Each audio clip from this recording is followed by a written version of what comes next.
कैसे हैं आप सब? दोस्तों, आज का वीडियो काफ़ी महत्वपूर्ण होने वाला है। आज हम लोग ये डिस्कस करने वाले हैं, क्या बिहार सचिवालय सेवा का के अंतर्गत जो सहायक प्रशाखा पदाधिकारी अर्थात बिहार सचिवालय सहायक का जो पद है, उसकी बहाली अब बीपीएससी के माध्यम से होगी। सभी तथ्यों पर पूरे गंभीरता से विचार करेंगे हम लोग, पूरे बारीकी से समझेंगे। काफ़ी महत्वपूर्ण वीडियो होगा। वीडियो को अंत तक देखिए। अगर हमारे चैनल पे नए हैं तो इसे सब्सक्राइब कर ले और बेल आइकन का बटन जरूर दबाएं ताकि आने वाले वीडियो का नोटिफिकेशन आपको सबसे पहले मिल सके।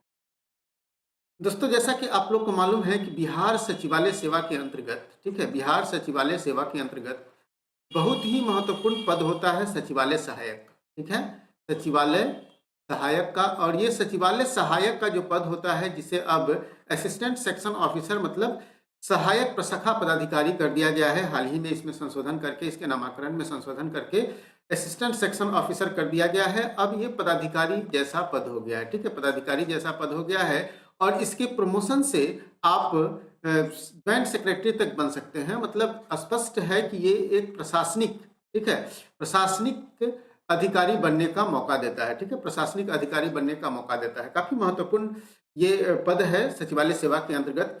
तो अब एक चर्चा चल रही है, क्या section officer, assistant section officer की बहाली बीपीएससी के माध्यम से होगी, बीपीएससी करेगी बहाली। तो ये चर्चा इसलिए चल रही है कि आपको मालूम होगा कि बीपीएससी बीएसएससी के माध्यम से अभी तक इसकी बहाली हो रही थी, ठीक है, और बीएसएससी सीजीएल के माध्यम से, ठीक है, सीजीएल के माध्यम से इसकी अभी तक बहाली हो रही थी। सीजीएल के बहुत सारे महत्वपूर्ण पद, ठीक है, महत्वपूर्ण पद पर बहाली अब बीपीएससी लेती है। जैसे आप देख रहे हैं, ऑडिटर हो गया, फिर आपूर्ति निरीक्षक हो गया, पंचायती राज पदाधिकारी हो गया। इस तरह से कई सारे पद हैं बीएसएससी का, जिसकी बहाली अब बीपीएससी के माध्यम से हो रही है, ठीक है। तो बीपीएससी के माध्यम से हो रही है। तो ये मामला अभी हाल ही में इसलिए सामने आया है क्योंकि इसके जो सचिवालय सेवा संघ के, ठीक है, सचिवालय सेवा संघ आपको मालूम ही होगा, सचिवालय सेवा संघ, इन संघ के माध्यम से एक लेटर लिखा गया है सामान्य प्रशासन विभाग को, ठीक है, सामान्य प्रशासन विभाग को एक लेटर लिखा गया है कि भाई इसकी भी नियुक्ति अब बीपीएससी के माध्यम से कराइए। इसके पीछे लक्ष्य यह है कि जैसे ही बीपीएससी के माध्यम से इनकी बहाली होगी तो इनका डिमांड अब हो जाएगा कि भाई हमें प्रमोट करके, तो आप ज्वाइंट सेक्रेटरी बना ही रहे हैं, प्रशासनिक पदाधिकारी हैं ही, तो अब आप हमें एसडीएम एसडीओ की पोस्ट पर भी नियुक्त कीजिए, ठीक है। तो डायरेक्ट यहाँ पे इनका लक्ष्य है और यही मतलब महत्वपूर्ण चीजें हैं जिससे ये मांग उठ रही है कि भाई सचिवालय सेवा की अर्थात section officer, assistant section officer की बहाली बीपीएससी के माध्यम से की जाए। चलिए समझते हैं हम लोग इस लेटर के माध्यम से। तो देख रहे हैं, प्रधान सचिव सामान्य प्रशासन विभाग को यह संघ के द्वारा लिखा गया है। बिहार सचिवालय सेवा संवर्ग के मूल कोटि के पद नाम अब क्या कर दिया गया है, सहायक प्रशाखा पदाधिकारी की नियुक्ति बिहार लोक सेवा आयोग द्वारा संयुक्त प्रतियोगिता परीक्षा के माध्यम से कराने के संबंध। अब देखिए, हम लोग यह भी समझेंगे कि अगर बीपीएससी के माध्यम से इनकी नियुक्ति होगी तो एग्जाम पैटर्न क्या होगा, ठीक है, एग्जाम पैटर्न क्या होगा, सिलेबस क्या होगा, इस पर भी हम लोग चर्चा करेंगे। अगर ऐसा होता है तो ठीक है, तो यहाँ स्पष्ट रूप से कह दिया गया है कि सहायक प्रशाखा पदाधिकारी की नियुक्ति बीपीएससी के माध्यम से कराइए, वो भी संयुक्त प्रतियोगिता परीक्षा के माध्यम से, ठीक है। संयुक्त प्रतियोगिता मतलब कंबाइंड कॉम्पिटिटिव एग्जाम के माध्यम से, जो सिविल से बिहार सिविल सेवा की जो भर्ती होती है उसके माध्यम से कहा जा रहा है, ठीक है।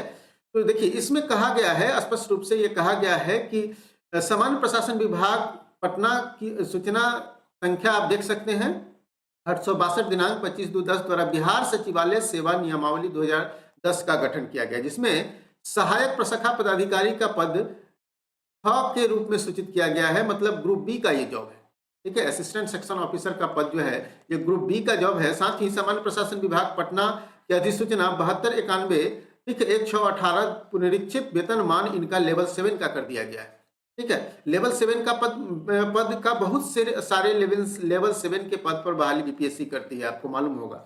अगर आपने नहीं देखा है तो देख लीजिएगा। इसका मतलब मैंने एक स्पेशली वीडियो बनाया है लेवल 9 और लेवल 7 के बीपीएससी के पोस्ट के बारे में, ठीक है। और आप चाहते हैं कि सहायक प्रशाखा पदाधिकारी के जॉब प्रोफाइल के बारे में जाने तो इनसे संबंधित भी वीडियो ऑलरेडी अपलोड किया हुआ है, आप उसे देखिएगा, आपको संपूर्ण जानकारी हो जाएगी प्रमोशन के बारे में। तो यहाँ देखिए, बहुत सारे लेवल 7 लेवल 5 के पदों पर बहाली अब बीपीएससी ले रही है, ठीक है। तो इनका मांग भी जायज है, बिहार सचिवालय सेवा समन्वय के मूल कोटि के पद सहायक प्रशाखा पदाधिकारी की नियुक्ति बिहार लोक सेवा आयोग द्वारा आयोजित संयुक्त प्रतियोगिता परीक्षा के माध्यम से कराए जाने के संदर्भ में निम्नांकित तथ्यों पर भवदीय द्वारा ध्यान आकृष्ट करना चाहता हूं। अब देखिए ध्यान आकृष्ट क्यों कर रहे हैं। इनका कहना है कि देखिए बिहार कर्मचारी चयन आयोग अधिनियम 2002 के अंतर्गत जो है तृतीय श्रेणी के कई सारे पद, ठीक है, का गठन किया गया था और इसकी नियुक्ति अब कौन करता है, बीपीएससी करता है। जैसे आप देखिए पंचायती राज विभाग के अंतर्गत बिहार पंचायत अंकेक्षक की नियुक्ति भी करता है और ये लेवल 5 का पोस्ट है, जबकि ये लेवल 7 का पोस्ट है। इसको आप बीएसएससी के माध्यम से करा रहे हैं नियुक्ति। तो अब ये प्रशासनिक पद है, क्योंकि ये आप देख रहे हैं कि असिस्टेंट सेक्शन ऑफिसर का पद जो है एक प्रशासनिक पद हो जाता है, क्योंकि एक प्रमोशन के बाद आप सेक्शन ऑफिसर बन जाते हैं। सेक्शन ऑफिसर के बाद आपको मालूम होना चाहिए कि ये आपको एसडीओ लेवल, एसडीएम लेवल के पद पर आपकी बहाली हो जाती है सेक्शन ऑफिसर के बाद, ठीक है। मतलब अब आप समझ लीजिए डिप्यूटी सेक्रेटरी के रूप में आपकी बहाली होती है, तो मतलब प्रमोशन हो जाती है। तो डेफिनेट रूप से ये कहीं ना कहीं प्रशासनिक दृष्टिकोण को दृष्टिगत करता है। इसीलिए इनका डिमांड है कि भाई हमें नियुक्त किया जाए, किसके द्वारा, बीपीएससी के द्वारा। और कई सारे डिमांड इनके माने भी गए हैं। तो भविष्य में अगर नियुक्ति इनकी होती है तो डेफिनेट रूप से इनकी नियुक्ति बीपीएससी के माध्यम से हो सकती है, ठीक है। अभी इसमें जब तक इनके नियमावली में संशोधन नहीं किया जाएगा, नियमावली में संशोधन नहीं किया जाएगा नियुक्ति प्रक्रिया में, तब तक ये अभी निश्चित रूप से नहीं कहा जा सकता। जैसे ही नियमावली में सुधार हो जाएगी तो बीपीएससी इसकी बहाली लेगी। हालांकि ज्यादा संभावनाएं हैं, 90% संभावनाएं हैं कि अब बीपीएससी से ही इनकी बहाली हो, ठीक है। अब आपको सारे तथ्य स्पष्ट रूप से समझ में आ गया होगा। अगर बीपीएससी से नियुक्ति की जाती है, ठीक है, बीपीएससी से इनकी नियुक्ति होगी तो इनका सिलेबस क्या होगा, ठीक है, सिलेबस क्या होगा, एग्जाम पैटर्न क्या होगा, ये काफी महत्वपूर्ण है, ठीक है। एग्जाम पैटर्न और सिलेबस क्या होगा, तो एग्जाम पैटर्न के बारे में सबसे पहले समझते हैं। देखिए कंबाइंड कॉम्पिटिटिव एग्जाम जो बीपीएससी के माध्यम से लिया जाता है, ये 3 चरण में संपन्न होते हैं, आपको भी मालूम है 3 चरण में, ठीक है। प्री एग्जाम होता है, मेंस एग्जाम होता है और इंटरव्यू होता है, ठीक है, इंटरव्यू होता है। ये 3 चरण में होते हैं। पीटी एग्जाम जो होता है वो ऑब्जेक्टिव टाइप होता है, आपको मालूम होगा। यहाँ 150 प्रश्न पूछे जाते हैं, 150 प्रश्न होते हैं। निगेटिव मार्किंग 1/3 होता है, आपको मालूम होगा। प्रत्येक प्रश्न 1 मार्क्स का होता है और ये जनरल स्टडीज का पेपर होता है, ठीक है, जीएस का पेपर होता है पीटी परीक्षा। इसमें क्वालिफाई करने के बाद आप मेंस में जाएंगे।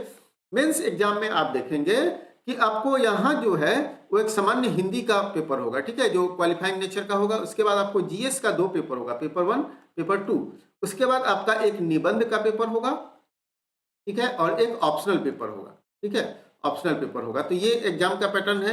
ये लिखित परीक्षा होती है, ठीक है, ये क्या होती है, लिखित परीक्षा होती है। अब इस परीक्षा में आप पास कीजिएगा तब जाइएगा इंटरव्यू के लिए। इंटरव्यू में आपसे व्यक्तिगत जानकारी, मतलब व्यक्ति परीक्षण होता है, ठीक है। आपसे वहां बहुत सारे सवाल पूछे जाते हैं, उनका जवाब आपको डायरेक्टली वहीं पे देना होता है। तो ये है आपका एग्जाम पैटर्न। आप अच्छे तरह से समझ गए होंगे सभी तथ्यों को। सिलेबस की बात कर ले तो सिलेबस वही होगा जो बीपीएससी कंबाइंड कॉम्पिटिटिव एग्जाम का होगा, ठीक है।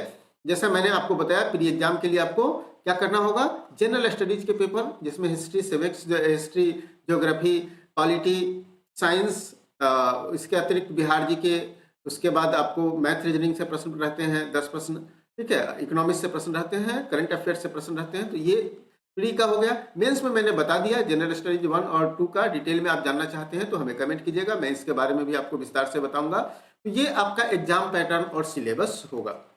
डेफिनेट रूप से आप सभी तथ्यों को आसानी से समझ गए होंगे, अच्छे से समझ गए होंगे।